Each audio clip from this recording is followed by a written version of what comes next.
Hari sudah menjelang malam. Kinara duduk di tepi ranjang yang sudah dihiasi dengan kelopak bunga mawar merah, sembari memperhatikan tubuhnya yang berbalut gaun tidur yang cantik. Sore tadi, kepala pelayan memberikan ia gaun tidur cantik ini dan menyuruhnya untuk mandi dengan bersih dan juga memakai wewangian. Jantung Kinarah terus berpacu, takut akan malam pertama yang harus ia lewati dalam beberapa jam ke depan. Saat Kinarah melamun, pintu kamar pun terbuka. Terlihatlah di sana Rehan dengan wajah memerah dan juga baju yang acak-acakan. Apa laki-laki itu mabuk? Kinarah pun berdiri dan berjalan mundur karena Rehan terus mendekatinya. Mami memberikanku obat. Dia pikir aku tidak bisa bersama wanita tanpa obat. Ucap Rehan yang jelas tak dimengerti oleh Kinarah. Tuan, Anda kenapa? Tanya Kinarah menutupi bagian yang terekspos. Aku kepanasan, pelayan. Aku kepanasan dan ini semua ulah Mami. Segitu maunya dia punya cucu dariku. Jawab Rehan langsung menarik Kinarah untuk lebih dekat dengannya. Kau sudah menjadi istriku, untuk apa lagi kau menutup? Tanya Rehan menatap sinis Kinarah lalu menarik paksa tangan wanita itu yang menutupi lebih cantik dari Sarah. Ucap Rehan langsung. Kinarah yang menggoda. Kinarah pun memberontak karena ia benar-benar tak siap. Tapi ia kembali teringat dengan perjanjian dan bayarannya. Untuk inilah ia dinikahi, untuk melayani sang tuan majikan, lalu mengandung dan melahirkan. Bagus, kau memang harus pasrah. Kau itu hanyalah budak yang dibayar untuk melayaniku, tak lebih dari itu. Rehan pun langsung mendorong Kinarah. Laki-laki ini langsung. Hanya malam ini sekuat apapun kau berteriak kesakitan, aku tak akan melepaskanmu. Malam pun berlanjut dengan semestinya. Di kamar mewah itu, suara menjijikkan dan juga suara tangis berpadu menghiasi suasana remang di dalam kamar. Keesokan harinya, Kinarah membuka matanya dan langsung merasa sakit. Ia pun memilih untuk tak bergerak. Sebentar, rasanya sangat sakit membuat air mata Kinarah kembali mengalir. Wanita itu menoleh ke arah samping, melihat sang majikan yang sudah menjadi suaminya itu terlelap dengan tenangnya. Masih teringat semalam, Rehan meracau hebat memanggil nama istri pertamanya, Sarah, dan mengatakan kalau dia mencintai Sarah. Bisa-bisanya laki-laki itu menyebut nama wanita lain saat mereka tengah berhubungan. Itu sangat menyakitkan bagi Kinarah. Tapi Kinarah langsung menepis rasa sakit itu karena ia sadar akan statusnya. Kinarah pun berusaha untuk duduk lalu mengambil pakaiannya yang ada di lantai. Wanita itu memilih membersihkan tubuhnya ke kamar mandi dan meninggalkan sang suami yang masih tidur tanpa berniat membangunkannya. Setelah selesai berendam dan membersihkan diri, Kinarah pun keluar dari kamar mandi. Ditatapnya ranjang yang berantakan di sana. Rehan sudah tidak ada. Pasti laki-laki itu sudah pulang ke kamar istri pertamanya. Kinarah pun tak ambil pusing, lalu mengganti pakaiannya. Kini, disinilah Kinarah duduk di depan Nyonya Ambar dan juga Tuan Rehan serta istri pertamanya. Ini uang muka dariku. Ucap Nyonya Ambar mengkode asistennya untuk memberikan uang senilai 500 juta sesuai dengan perjanjian awal. Kinarah pun menerimanya dengan senang hati. Aku sudah meminta Rehan membelikan rumah untukmu. Kau tak akan tinggal bersamaku, apalagi bersama dengan Sarah. Kau akan memiliki rumah sendiri. Rehan akan datang ke sana jika nanti dia ingin dilayani. Mengapa kata-kata ingin dilayani sangat menusuk hati. Rasanya ia memang seperti wanita bayaran, hanya saja ia memiliki status. Baik Nyonya, ucap Kinarah menunduk. Bukan berarti Kinarah sudah menjadi istri Rehan. Ia bisa memanggil Nyonya Ambar dengan sebutan Mami atau lainnya. itu tak mungkin. Nyonya Ambar pun pergi meninggalkan ruangan diikuti asistennya. Tinggallah mereka bertiga di dalam ruangan itu. Kinara pun dengan cepat mengambil uangnya lalu berdiri. "Saya izin keluar, Tuan." Nyonya Sarah pun menggerakkan tangannya mengusir Kinara untuk pergi. Sebelum benar-benar keluar, Kinara menoleh sekilas ke arah sepasang suami istri itu. Terlihat Sarah terus menciumi, dan laki-laki itu hanya sepeninggalan Kinara. "Bagaimana semalam?" tanya Sarah menghentikan kegiatannya, menatap sang suami yang terlihat semakin tampan. "Biasa saja, tetap lebih enak jika denganmu," Rehan langsung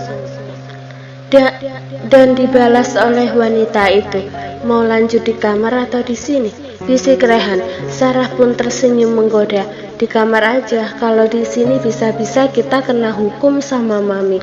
Rehan pun mengangguk dan menggendong Sarah ala bridal style, lalu membawa Sarah keluar dari ruangan Nyonya Ambar. Di luar sana, pemandangan romantis itu pun disaksikan oleh Kinara. Karena wanita itu belum jauh dari ruangan Nyonya Ambar, Sarah pun tersenyum mengajak, menatap Kinara yang berdiri mematung menatapnya. "Tunggu sayang," ucap Sarah meminta untuk diturunkan. "Ada yang ingin kusampaikan pada maduku itu," lanjut Sarah memberikan. Laki-laki itu pun mengangguk lalu menurunkan Sarah. Dengan cepat Sarah berjalan ke arah Kinara lalu berbisik ke telinga wanita itu, "Meski Rehan sudah bersama denganmu, tetap akulah pemenangnya." Setelah mengatakan itu, Sarah pun kembali berjalan ke arah suaminya lalu minta digendong lagi dengan manja. Kinara yang mendengar bahkan melihat adegan itu pun hanya bisa menghela nafas panjang. Ia tak cemburu sama sekali. Toh pernikahan ini memang tak boleh ada rasa cemburu. Ini hanyalah pernikahan yang dipenuhi perjanjian, bukan pernikahan yang dipenuhi dengan cinta. Setelah selesai makan siang, Kinara pun ikut dengan Rehan ke salah satu rumah yang sudah dibeli suaminya itu. Tentu Sarah juga ikut, walau Nyonya Ambar tak mengizinkannya karena takut jika Sarah mengacau suatu saat nanti dan akan menggagalkan rencananya. Tapi wanita itu sangat keras kepala dan memaksa untuk ikut. Kinara pun duduk di belakang seorang diri dengan 2 tas yang berisikan barang-barangnya. "Sayang, nanti malam dinner yuk," ajak Sarah terus saja bersikap manja di depan Kinara. "Tidak bisa," jawab Rehan singkat. Sarah pun berdecak kesal. Pasti ini ulah Nyonya Ambar yang ingin Rehan setiap malam bersama Kinara agar cepat hamil. "Berarti setiap malam kau akan pergi dariku. Lalu aku bagaimana?" Rengek Sarah. Mendengar itu Rehan tampak menghela nafas lalu tersenyum dan mengelus kepala istrinya. "Selain malam, aku akan selalu ada untukmu." Sarah pun tersenyum penuh kemenangan lalu menoleh ke belakang di mana Kinara hanya fokus pada pemandangan di luar. "Tapi aku takut kau tak bisa membagi waktu lagi. Kau kan sudah punya 2 istri," ucap Sarah dengan nada dibuat-buat sedih. Dengan masih menoleh ke arah Kinara, berharap wanita itu menoleh ke arahnya. "Istriku hanya satu sayang, dan itu adalah kau." Kini mobil sudah memasuki area perumahan elit. Kinara menatap bina rumah mewah itu, membayangkan ia akan tinggal bersama sang kakak jika sudah sembuh nanti.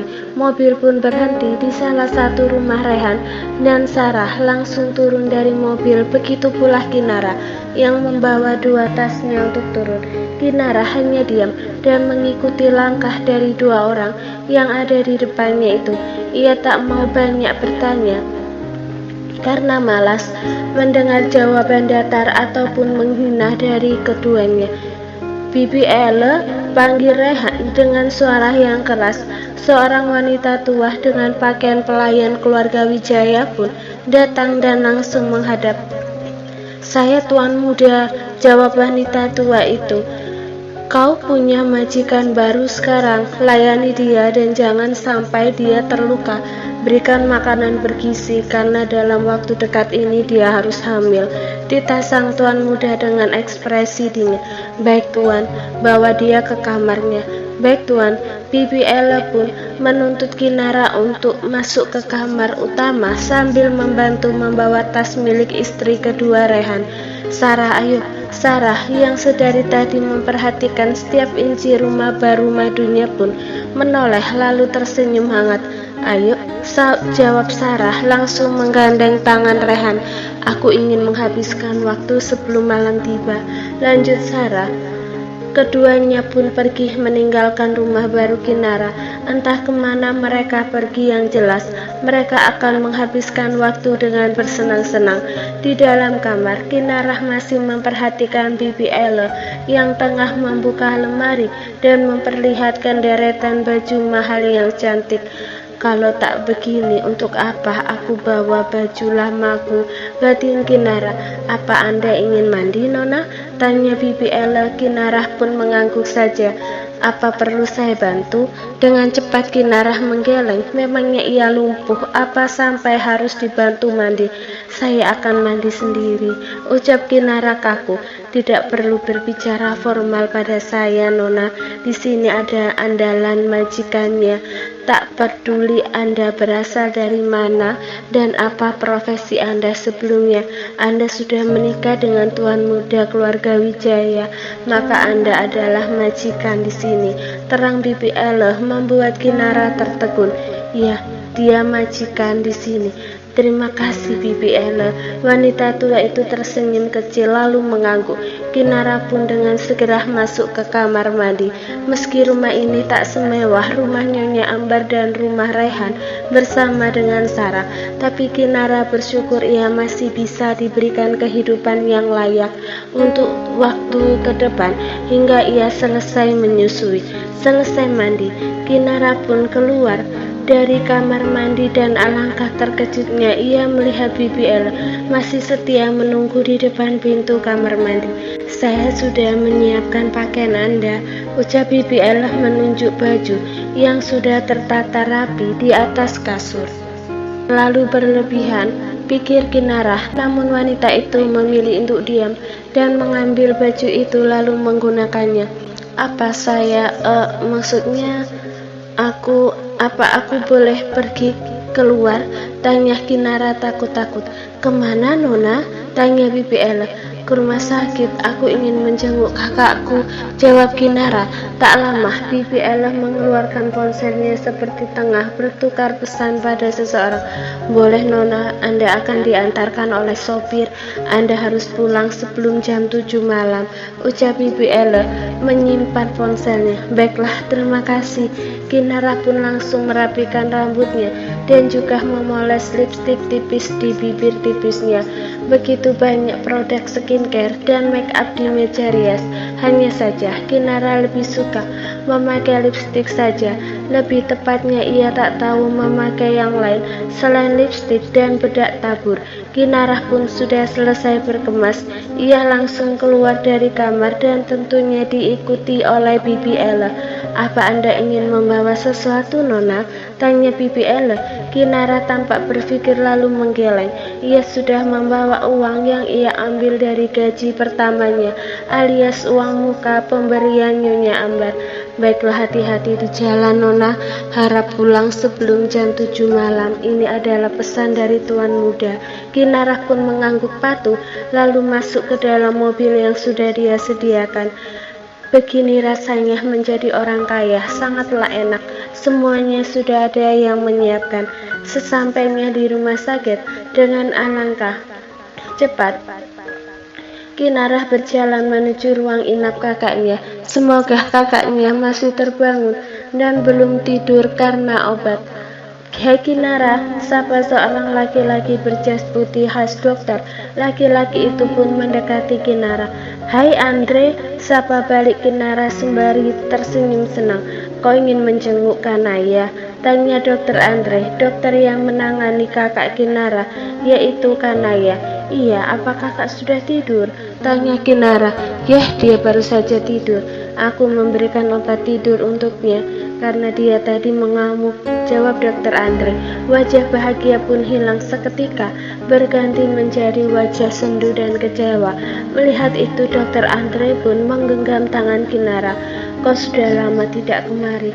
Kakakmu sangat merindukanmu dan selalu menanyai keberadaanmu. Apa pekerjaanmu sangat banyak? Tanya Dokter Andre membawa Kinara untuk duduk. Iya, aku banyak pekerjaan. Kinara menjawab dengan lesu. Kinara, orang yang dipanggil pun langsung menatap mata yang memanggil. Tetap semangat, oke? Kinara tersenyum manis lalu mengangguk. Baju baru? Tanya Dokter Andre meledek. Kinara pun tertawa kecil lalu kembali mengangguk. Kalau begitu aku pulang dulu ya. Mungkin besok atau 2 hari lagi aku akan kemari. Bilang sama kakak kalau aku merindukannya juga. Kinara pun berdiri diikuti Dokter Andre. Baiklah, perlu aku antar? Tidak perlu, aku akan pulang sendiri, tolak Kinara. Ia tak mau Dokter Andre melihatnya pulang dengan mobil mewah. Ia belum bisa menjelaskan kondisinya sekarang pada sang teman sejak dari SMP itu. Baiklah, hati-hati ya. Oke. Kinara pun pergi meninggalkan rumah sakit dengan perasaan kecewa. Jika kakaknya sudah tertidur, ia tak bisa mengganggu. Sangat sulit membuat kakaknya itu tidur. Langsung pulang, Nona? Tanya supir saat Kinara sudah masuk ke mobil. Iya, Pak. Mobil pun melaju menuju rumah. Kinara memilih fokus pada pemandangan di luar sembari pikirannya yang terus berkelana. Malam harinya, Kinara sudah selesai makan malam dan kini tengah duduk di kamar. Ini semua arahan dari Bibi Ele. Katanya Rehan akan datang sebentar lagi dan ia diminta untuk menunggu di kamar dengan memakai pakaian cantik. Saat Kinara tengah melamun, pintu kamar pun dibuka. Kinara langsung menoleh ke arah pintu. Tampak di sana Rehan masuk dengan tampang yang lelah. Aku ingin mandi, ucap Rehan dingin. Kinara pun mengerti kode itu dan langsung ke kamar mandi untuk menyiapkan air hangat. Saat Kinara tengah mengisi bak mandi, tiba-tiba saja Rehan memeluknya. Lalu sontak Kinara menjerit karena sakit. Gigitan itu sangat keras dan pastinya akan menimbulkan bekas. Melakukannya ke kamar mandi. Bagaimana menurutmu? Tanya Rehan mulai memainkan tangannya. Anda harus mandi, Tuan. Saat saya akan menyiapkan makan malam, ucap Kinara gugup. Aku belum pernah melakukan itu di kamar mandi dengan Sarah. Jadi ayo kita coba. Tanpa mendengarkan jawaban ataupun sanggahan dari Kinara, Rehan langsung merobek dress istri keduanya itu. Tidak baik berhubungan dalam keadaan. Kinara tak membiarkan dressnya jatuh walau sudah sobek. Kalau begitu kita lakukan saja di situ. Kinara mengikuti arah telunjuk Rehan yang menunjuk bathtub berukuran besar itu. Kenapa tidak di kasur saja, pikir Kinara.